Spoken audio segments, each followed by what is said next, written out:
Now let's look at the proof of the product rule for taking the derivatives. So the product rule says if we have the derivative of a product of two functions, u times v, those are both differentiable. This is equal to the first function u times the derivative of the second function v plus the derivative of the first function u times the second function v. And so we're going to use the formal definition of derivatives to show that this is a true statement. And so let's say we have y is equal to u times v. And we are going to show dy dx, the derivative of y with respect to x. So doing that, using the formal definition, we have the limit as h is approaching 0 of plugging in x plus h wherever we see an x. So we have u of x plus h times v of x plus h minus our y function, which is just u. We can write it if you want as u of x times v of x all over h. Okay, so in order to prove this, we need to add 0 in here. And we're going to add a 0 by doing the following. We're going to subtract and add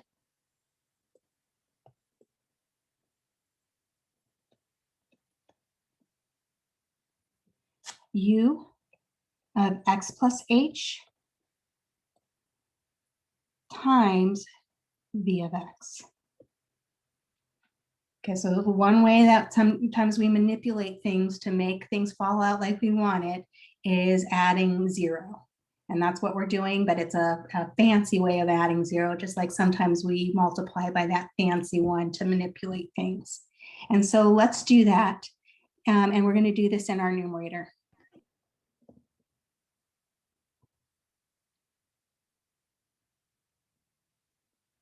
So rewriting this, we can bring down the limit h goes to 0 of our first piece, u of x plus h, times v of x plus h. This is where I'm going to add this and subtract this in. So let's subtract it first. So minus u of x plus h, v of x, plus u of x plus h times v of x. And then we're going to subtract off this piece right here. We just added the 0 there. So minus u of x, v of x, and this is all over h. Okay, so now we're going to manipulate this by factor by grouping. So we want to group these first groups together. And we want to group these last two groupings together. And we want to pull out the GCF, the greatest common factor. And so we have the limit here as h goes to 0. So looking at this first piece, notice that we have u of x plus h in both terms. And so we can pull that out of both of those terms. So pulling out u of x plus h from the first term, we're left with this v of x plus h and this v of x. So minus v of x.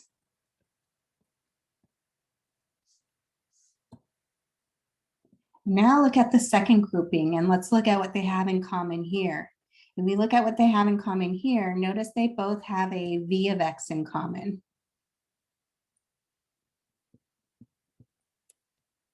And so we can pull the v of x out of those last two terms. Let's pull out positive, so plus v of x. And when we pull that out of both of those terms, groupings, the first grouping, we're just left with a u of x plus h. And the second grouping, I'm left with minus u of x.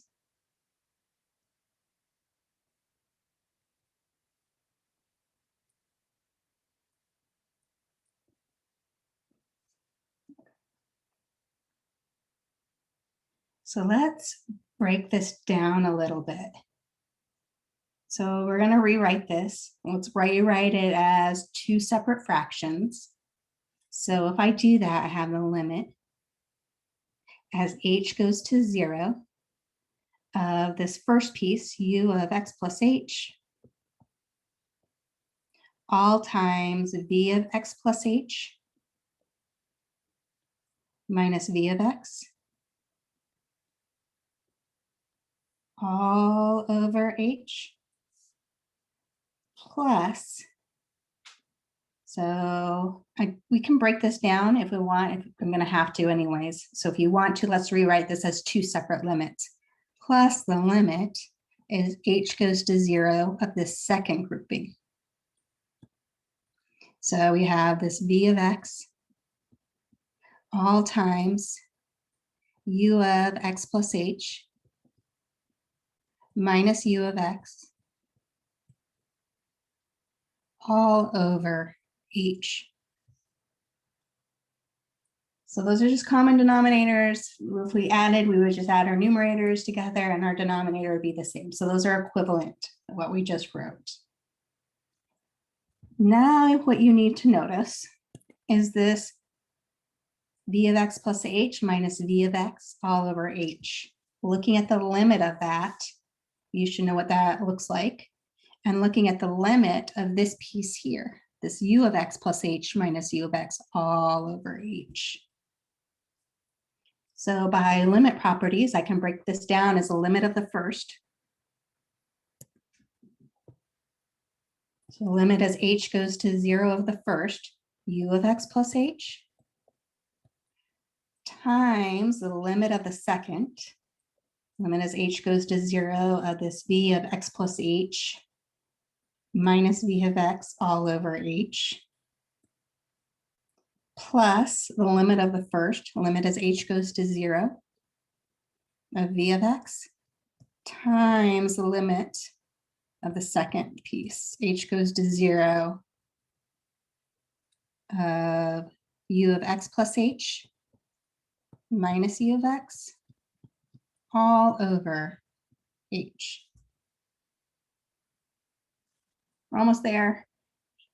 Plugging in 0 wherever you see an h in this first piece. Notice that we would get u of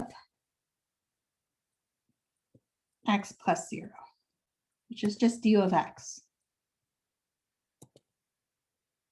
times, notice this right here, this limit as h goes to 0, v of x plus h minus v of x all over h. That's just the definition of the derivative. So this is all times the derivative of v with respect to x. Plus, notice for this first piece here, there's no h in that v of x function. There's no place to plug in 0 wherever you see an x. So let's just bring that down as v of x. And the second piece, you should notice that the limit as h goes to 0, u of x plus h minus u of x all over h is just the definition of the derivative of u. So we can write that as du over dx, derivative of u with respect to x. So this is u of x times dv dx plus v of x times du dx. This was the derivative of dy dx,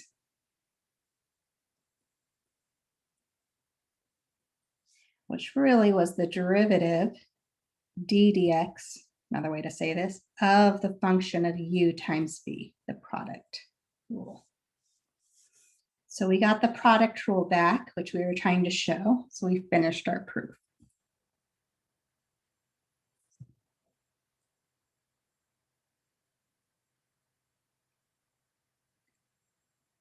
Which is what we're trying to show.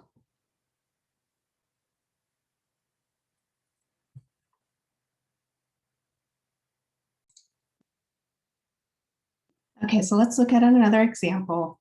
Right now, how this W is written, we cannot take the derivative. We don't have those rules, but we can manipulate this to take the derivative.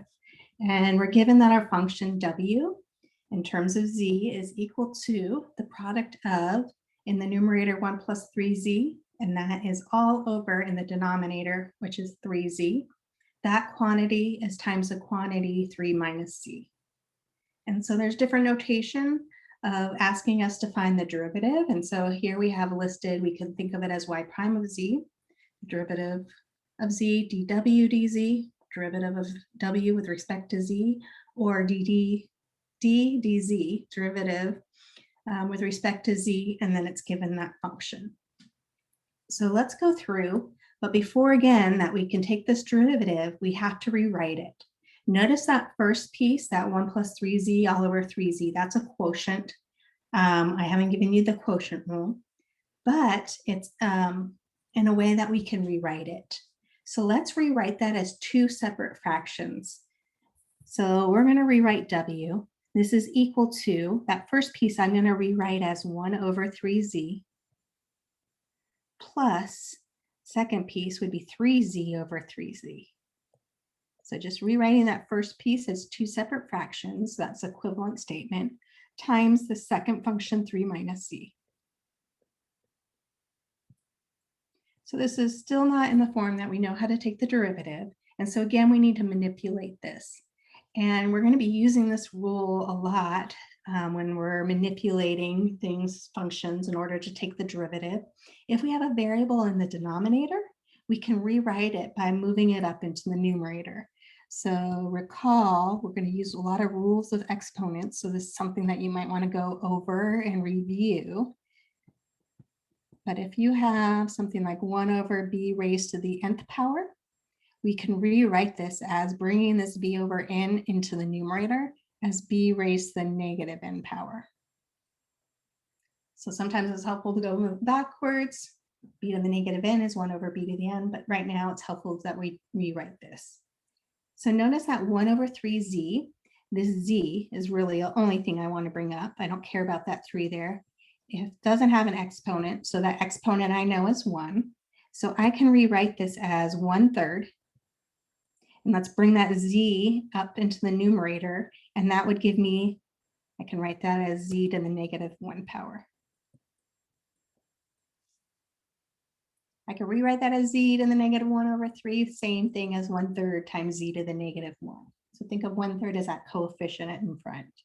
Plus 3z over 3z, that reduces to 1, all times 3 minus z. So this is now in the form that we can take the derivative. We can either go about this by using the product rule, or we can manipulate it some more by distributing and then just using the sum and difference rule and general power rule. So it's up to you in this case. Sometimes one's easier than the other, sometimes it's not. So let's just, well, let's show it both ways. So first, let's use the product rule.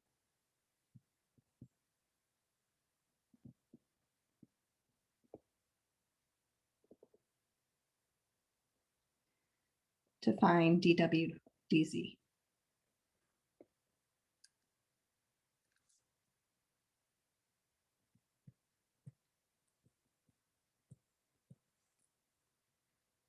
Okay, so dw dz, I'm not even going to take the derivative. I'm just going to write out what we're using or doing because of our rules. And sometimes doing that before we take the derivatives can be helpful, especially when we have some really complicated function. That way you're making it so that you don't make some silly errors.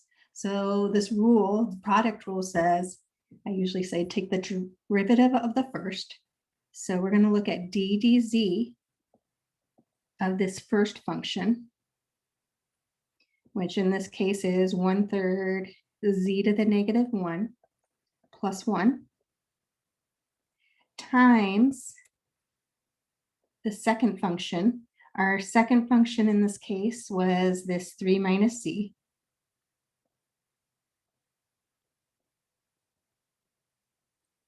Plus the first function.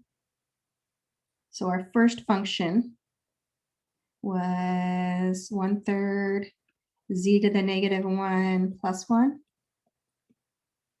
times the derivative of the second. The second function, so to write that up, that I want to take the derivative of that, d dx of 3 minus c.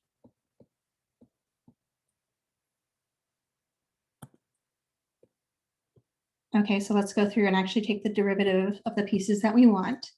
So the derivative of z of 1/3 z to the -1 plus 1. So using the general power rule, we're going to bring our power down front. So this is -1 times the coefficient in front, 1/3. So -1/3 z. And now let's subtract 1 from our exponent. So I have a -1 minus 1. Maybe we should just write it for now, -1 minus 1. That derivative of our constant, derivative of constant is always 0, so plus 0, all times the second function, which is 3 minus c, plus the first function, which is 1/3 z to the -1 plus 1, times the derivative of the second. So looking at the derivative of the second, derivative of the first piece 3, which is a constant, is 0, minus the derivative of z is 1.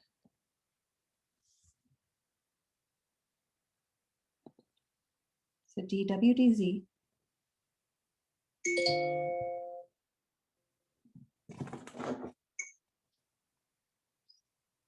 hold on one second. Okay, sorry about that. Let's simplify this down. So we have, this is equal to -1/3 z to the -2 power. This is all times 3 minus z, plus this is 1/3 z to the -1, plus 1, all times -1. So let's go through, let's distribute, let's combine like terms. Another rule that you need to remember for exponents here, when we do this, is when you're multiplying, you have the same base, we add our exponents. And so here we have distributing this -1/3 z to the -2 times 3. Notice 3 times -1/3, the 3's cancel and we're left with -1 z to the -2. Let's distribute this -1/3 z to the -2 times -z. So we get plus negative times negative 1/3. So z to the -2 times z, we're adding our exponents, -2 plus 1. So this is z to the -1. And then let's distribute our -1 to each term. So we have -1 times this 1/3 z to the -1 is minus 1/3 z to the -1. -1 times positive 1 is -1. I notice here that I have two like terms, this plus 1/3 z to the -1 minus 1/3 z to the -1. So that's kind of nice, those cancel. And we're left with -z to the -2 power minus 1. This is where I would rewrite this with a positive exponent. Notice that we didn't have any negative exponents when we started our original problem. And so let's rewrite this. I can rewrite it so that z to the -2, I can make it a positive exponent by bringing it down to the denominator. So I have -1 over z squared minus 1.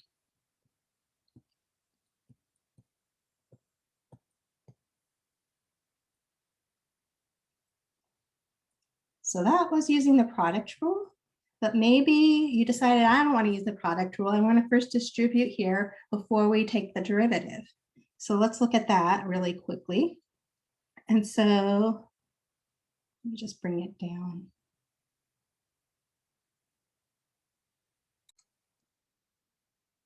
So same example, but instead of using the product rule once we got to this point, let's say we wanted to first distribute it. So we manipulated this first parentheses so that we could take the derivative of that first parentheses. And now let's distribute here. And so we're going to do that by FOILing. So we have 1/3 z to the -1 times 3. Notice again the 3's cancel here, so I'm left with just z to the -1 power. I have 1/3 z to the -1 times -z. So this is minus 1/3. Well, notice if I add my exponents, -1 plus 1, this is z to the 0 power. So now going to the next term in the first parentheses and distributing, we have 1 times 3, so plus 3. And we have 1 times -z, which is minus c. So W is equal to z to the -1 minus 1/3. Well, z to the 0, if z is not 0, is just a constant. This is times 1. Plus 3 minus c. So let's go through here and take the derivative of this. I could add those constants, but let's take the derivative. It's probably faster to do that because we know the derivative of a constant is 0. So the derivative of w with respect to z, dw dz, is equal to, so let's use our general power rule. We're going to bring our exponent down front, -1. Z, subtract 1 from that exponent, -1 minus 1 is -2, plus the derivative of a constant, or minus derivative of a constant is 0, plus the derivative of that constant, 3, is 0, minus the derivative of z. The derivative of z is 1. So rewriting this, we get dw dz is equal to negative, let's make this exponent positive, z to the -2 by bringing it down to the denominator, 1 over z squared minus 1.